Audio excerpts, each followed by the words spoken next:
I'm James Linder with Both Matter, and I'm on a mission to create a better way for parents to divorce with children. Family law, it's nothing more than an unconscionable wealth transfer from fit parents to unfit judges and attorneys.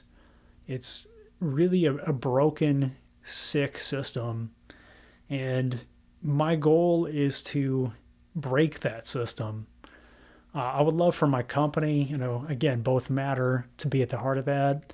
But this is an open source, open ended mission, and we're willing to help out anybody that stands in opposition to the family court system because the goal is to end that and end all this damage to our children and to society as a whole. It's it's gross. I don't know. There's just no other way to put it. So this is a very complicated mission, and to succeed in a mission like this, we're gonna have to break it down into digestible steps. And so these are the three steps that I have so far.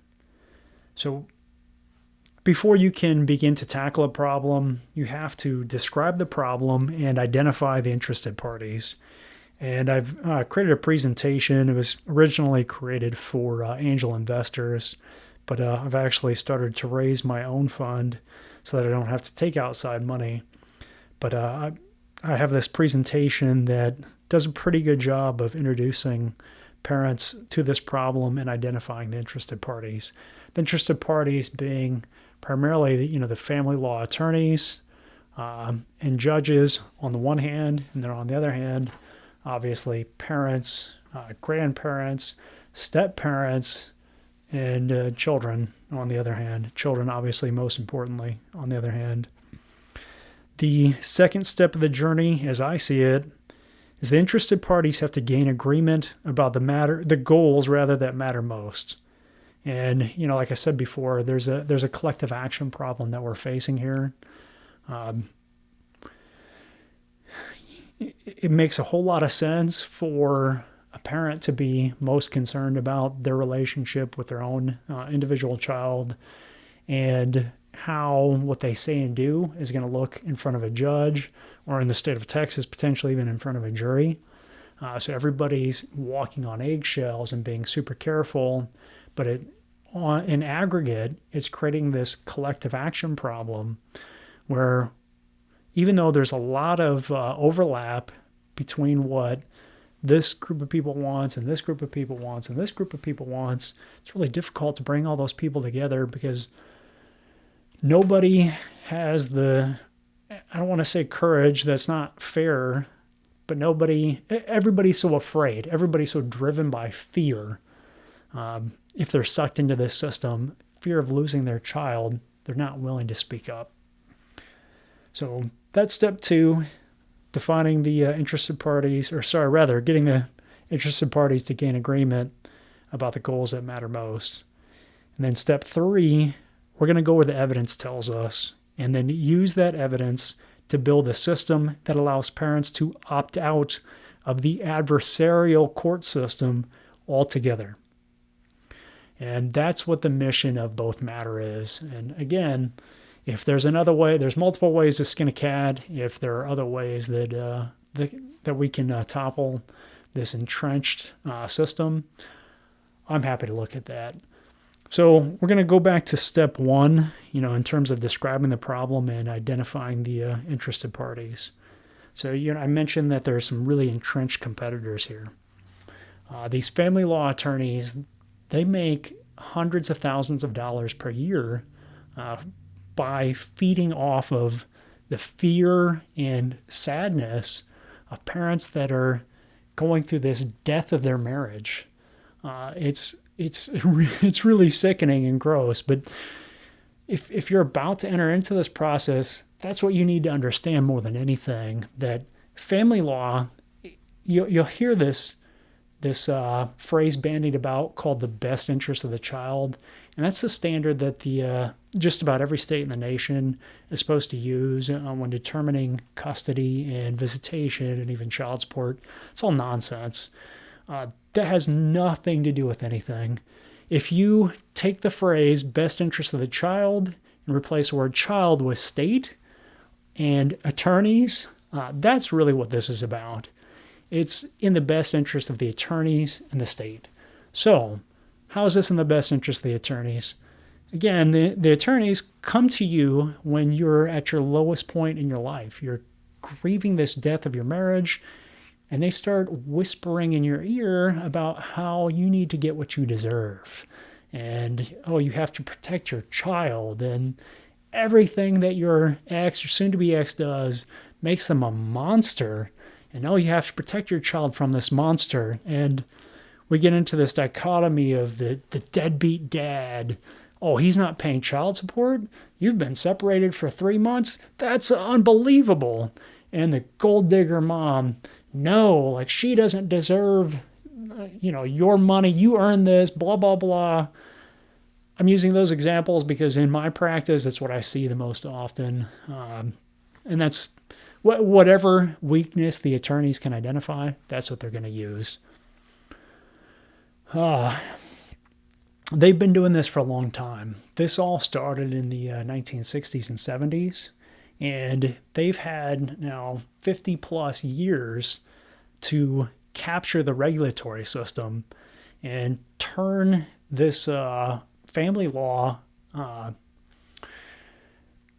industrial complex into just rent seeking. That is, instead of providing value to families, what they do is they just write the laws to their favor and extract money from parents. It's actually worse than what most people think of, or what economists call rent seeking, because rent seeking typically means when a company uses the regulatory environment, pays off politicians to kind of to curry favor, get pork put into bills, etc. This is far worse than that. These are people that are stealing. They're destroying value and destroying families and destroying lives just to put money in their pocket. So that's the one side of it, the best interest of the attorneys. The other side of that is the best interest of the state. So let's talk about that for a second. The state's interest is not to do what's best for your child. They have no idea what's best for your child. Do you trust a legislature to know what's best for a child that they'll never meet? That's true of even the judge that's going to oversee your case. They will never meet your child. They will know nothing about your child. And if they meet your child, it'll be in chambers in some very contrived bullshit. I was about to say BS.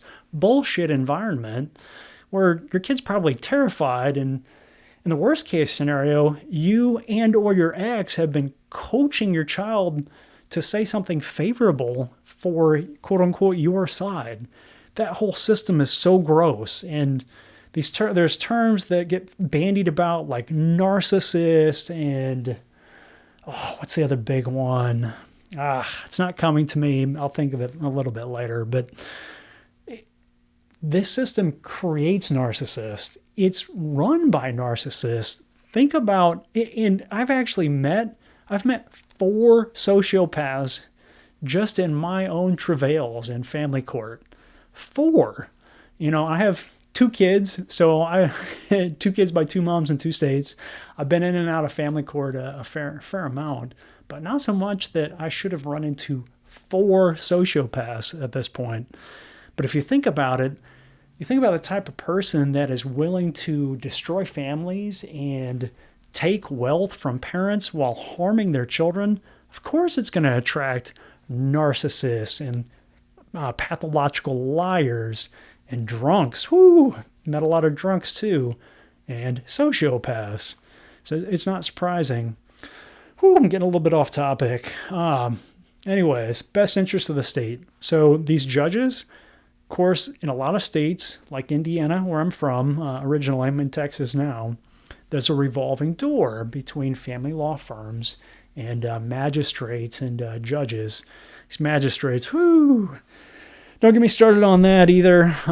You have people that are even less qualified than your standard judge that are making these not just family impacting decisions, but civilizational impacting decisions.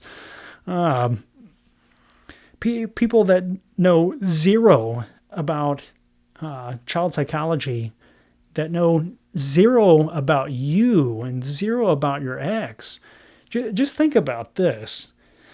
There is such a massive information asymmetry between what you know and what your ex knows versus what you can communicate to a judge in the, in aggregate, the maybe 10, 15 hours that you'll actually be in front of that judge.